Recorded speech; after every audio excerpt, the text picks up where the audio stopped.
जय हिंद साथियों, आपका अपने YouTube चैनल एनपीए एनएमएस पर हार्दिक स्वागत है। आपकी जो आज की क्लास है वो यूपी एनएमएस से संबंधित तो है ही, साथ में आपको कंफर्म होगा पहले से ही, अगर आप हमारे पुराने स्टूडेंट्स हैं तो आपको पता होगा ये क्लास श्रेष्ठा वालों के लिए और अटल आवासीय योजना वालों के लिए और अतुल महेश्वरी वाले बच्चों के लिए मोस्ट इंपॉर्टेंट होने वाली है। हम हमेशा 10 मिनट के अंदर में 35 क्वेश्चन आपको करवाते हैं और वैसा ही आज भी है।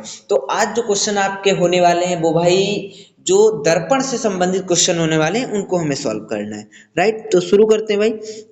क्या कह रहा है, आदर्श दर्पण क्या है? तो भाई आदर्श दर्पण जो होता है ना वो 100% परावर्तन करने वाली एक युक्ति होती है। ठीक है, आगे देखते हैं भाई। क्वेश्चन नंबर 92, अंग्रेजी वर्णमाला के कितने अक्षरों में पार्श्व परिवर्तन होता है? तो ऑप्शन नंबर थर्ड 11 में। कितना होता है भाई? 11 में। अगला देखेंगे भाई, क्वेश्चन नंबर 93, गोलीय दर्पण का मध्य बिंदु क्या कहलाता है? तो गोलीय बिंदु का मध्य बिंदु क्या कहलाता है भाई? ध्रुव कहलाता है। क्या कहलाता है भाई? ध्रुव कहलाता है। अगला क्वेश्चन नंबर 94, उत्तल दर्पण के सामने फोकस पर रखी वस्तु का प्रतिबिंब किस प्रकार का बनता है? तो सीधा तथा छोटा बनता है। कैसा बनता है? सीधा तथा छोटा बनता है। अगला देखेंगे क्वेश्चन नंबर 95, अवतल दर्पण के सामने वक्रता केंद्र पर रखी वस्तु का प्रतिबिंब कहां पर बनता है? तो वक्रता केंद्र पर ही बनता है। ऑप्शन नंबर फर्स्ट बिल्कुल ही हमारा सही हो जाएगा। अगला है, समतल दर्पण की आवर्धन क्षमता कितनी होती है? तो समतल दर्पण की जो आवर्धन क्षमता होती है वो आपकी कितनी होती है भाई? 1 होती है। कितनी होती है?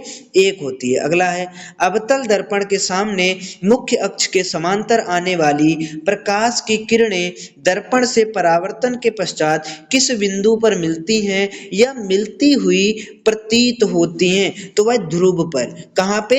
ध्रुव पर। बिल्कुल। क्वेश्चन नंबर 98, ट्रक चालक के पास बाहर की ओर कौन सा दर्पण लगा होता है? तो कौन सा दर्पण लगा होता है भाई? उत्तल दर्पण लगा होता है। कौन सा दर्पण? उत्तल दर्पण। क्वेश्चन नंबर 99, परावर्तन के नियम किस प्रकार के दर्पण पर लागू होते हैं? तो परावर्तन के जो नियम होते हैं वो समतल दर्पण पर लागू होते हैं। क्वेश्चन नंबर 100 की बात करें, दांत विशेषज्ञों द्वारा कौन सा दर्पण प्रयोग में लाया जाता है? तो कौन से मतलब प्रयोग में लाया जाता है भाई? अवतल दर्पण। कौन सा लाया जाता है भाई? अवतल दर्पण लाया जाता है। क्वेश्चन नंबर 101 को देखेंगे, इलेक्ट्रिक ड्रिल द्वारा वस्तु में छिद्र करने पर क्या होता है? तो विद्युत ऊर्जा यांत्रिक ऊर्जा में परिवर्तित होती है। ऑप्शन नंबर फर्स्ट बिल्कुल ही हमारा सही जवाब हो जाएगा। क्वेश्चन नंबर 102, विद्युत चुंबक में कौन सा परिवर्तन होता है? तो चुंबकीय ऊर्जा विद्युत ऊर्जा में बदल जाती है। चुंबकीय ऊर्जा जो होती है वो विद्युत ऊर्जा में बदल जाती है भाई। क्वेश्चन नंबर 103, विद्युत अपघटन में विद्युत ऊर्जा का परिवर्तन किस ऊर्जा में होता है? तो भाई रासायनिक ऊर्जा में। किसमें होता है भाई? रासायनिक ऊर्जा में होता है। ऑप्शन नंबर थर्ड बिल्कुल ही हमारा सही जवाब हो जाएगा। कह रहा है, स्थितिज ऊर्जा का क्या मात्रक होता है? तो भाई जूल होता है। क्या होता है? जूल होता है। ऑप्शन नंबर सेकंड बिल्कुल ही हमारा सही जवाब हो जाएगा। 105, किसी वस्तु में उसकी स्थिति या आकृति में हुए परिवर्तन के कारण संचित ऊर्जा को कहते हैं। तो भाई क्या कहते हैं? उसमें स्थितिज ऊर्जा कहते हैं। क्या कहते हैं भाई? स्थितिज ऊर्जा कहते हैं। ठीक है, आगे देखेंगे। कह रहा है, जब किसी माइक्रोफोन के सामने बोलते हैं तो ध्वनि ऊर्जा किस ऊर्जा में बदल जाती है? तो वो विद्युत ऊर्जा में बदल जाती है। किस ऊर्जा में ध्वनि ऊर्जा बदलती है भाई? विद्युत ऊर्जा में। सेम, यांत्रिक ऊर्जा का ऊष्मीय ऊर्जा में रूपांतरण किस उदाहरण से सिद्ध होता है? तो इलेक्ट्रिक ड्रिल द्वारा वस्तु में जो छेद करने में होता है ना, वही एक एग्जाम्पल से भाई, वही वाला सेम एग्जाम्पल से। कह रहा है, मिलान का सही विकल्प चुनना है। तो माइक्रोफोन क्या करता है भाई? माइक्रोफोन जो होता है वो ध्वनि ऊर्जा को विद्युत ऊर्जा में। तो पहले का तो दूसरा हो गया, तो पहला और दूसरा ऑप्शन गलत हो गया। फिर जल विद्युत पावर पॉइंट क्या करता है? तो भाई ये करता है यांत्रिक ऊर्जा को विद्युत ऊर्जा में बदलता है। किसको? यांत्रिक ऊर्जा को विद्युत ऊर्जा में बदलता है। और विद्युत सेल क्या करती है भाई? ध्वनि ऊर्जा को विद्युत सेल क्या करती है भाई? तीसरे का फोर्थ रासायनिक ऊर्जा का विद्युत ऊर्जा में, और साइकिल चलाना पेशीय ऊर्जा का फोर्थ का है। ऑप्शन नंबर थर्ड बिल्कुल ही हमारा सही जवाब हो जाना चाहिए। 109 कह रहा है निम्न में से कौन सा ईंधन भूमिगत नहीं है। तो कौन सा ईंधन भूमिगत नहीं है भाई? सौर ऊर्जा क्या भूमि के अंदर मिलता है? बिल्कुल नहीं, ये भूमिगत नहीं है। पेट्रोल, कोयला, मिट्टी का तेल ये सभी भूमिगत है, सौर ऊर्जा आपका भूमिगत नहीं है भाई। अगला देखेंगे क्वेश्चन नंबर 110, पंखे को चलाने के लिए किस ऊर्जा का प्रयोग किया जाता है? तो पंखे को चलाने के लिए भाई विद्युत ऊर्जा का प्रयोग करते हैं। किसका प्रयोग करते हैं भाई? विद्युत ऊर्जा का। 111 पे देखेंगे मशीनों के पुर्जे किस कारण खराब हो जाते हैं? तो भाई किस कारण?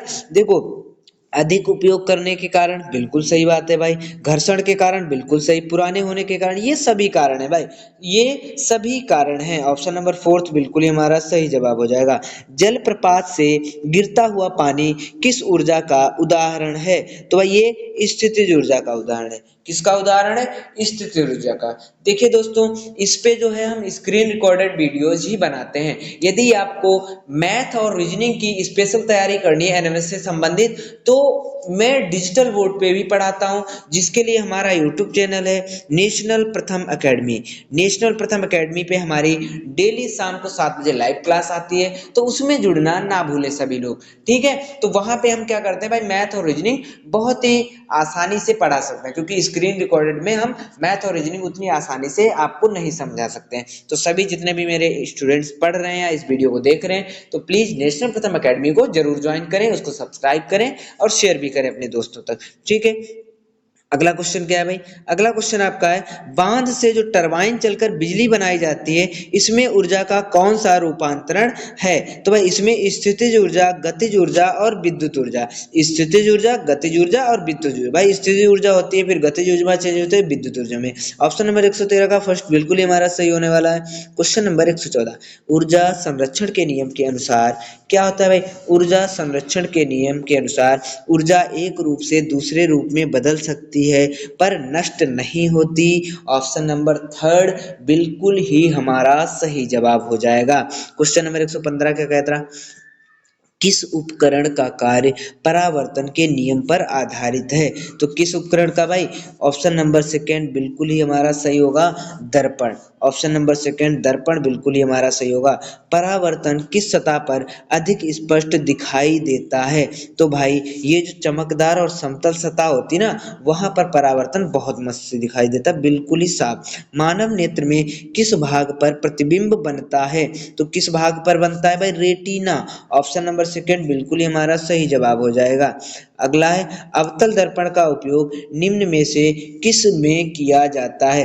तो भाई दाढ़ी बनाने वाले जो नाई लोग होते हैं ना, वहां पे अवतल दर्पण ही रखा होता है। क्या रखता है भाई? अवतल दर्पण। और सभी में ये उत्तल दर्पण होते हैं, ठीक है। क्वेश्चन नंबर 119 को देखेंगे। समतल दर्पण में प्रतिबिंब का आकार होता है, तो समतल दर्पण में वस्तु के बराबर होता है भाई। समतल का मतलब समान, वस्तु के बराबर होता है। क्वेश्चन नंबर 120, निम्न में से कौन सा कथन असत्य है? निम्न में से कौन सा कथन असत्य है? वायु स्थान घेरती है, बिल्कुल सही बात है भाई। वायु में भार होता है, बिल्कुल सही बात है। वायु दाब डालती है, बिल्कुल डालती है। वायु में स्वाद होता है, भाई मैंने तो आज तक ना चखा वायु में कैसा स्वाद होता है, तो ऑप्शन नंबर फोर्थ बिल्कुल ही हमारा सही जवाब हो जाएगा। क्वेश्चन नंबर 121 कैसा होता है भाई? मतलब क्या है भाई, ठीक है। वायु में कौन सा ऐसा अवयव होता है जिसकी मात्रा 21% होती है? मतलब वायु में 21% क्या होता है भाई? मैक्सिमम 21 प्लस होता है ना, 22% या 21 के आसपास ऑक्सीजन ऑक्सीजन होती है, ठीक है।